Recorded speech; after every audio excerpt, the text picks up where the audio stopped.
নিজেকে এখনও চিনে উঠিনি। ভালো মেয়ে আমি হতে পারিনি।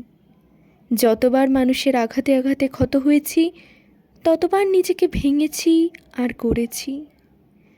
এই জড় জগতের শুধুই মায়ের কোল চেয়েছি। বদলে মাগো, তোমার শত অভিমান, রাগ ও নিরাশা পেয়েছি। ইউনিভার্সিটিতে পড়াকালীন যখন দ্বিতীয় বর্ষে ফেল করলাম, লজ্জায় ঘৃণায় মন ভেঙে যাওয়া তুমি বাড়ি ছেড়ে দিতেও বলতে ছাড়োনি। জানো মা, আমার পড়তে ভীষণ কষ্ট হতো।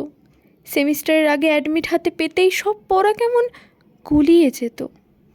তোমাকে অনেকবার বলার চেষ্টা করেছি, তবে বারবারই তোমার মিথ্যে লোক দেখানো মান সম্মানের কাছে হেরে গিয়েছি।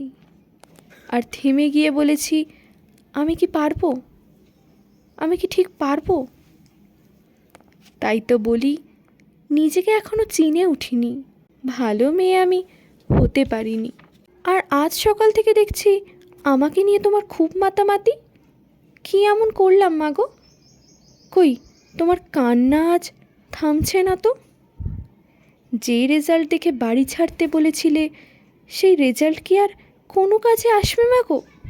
ছোটোবেলায় রান্না করতে গিয়ে হাত পুড়ত, মায়ের আদর্শেই ক্ষত সারাতো।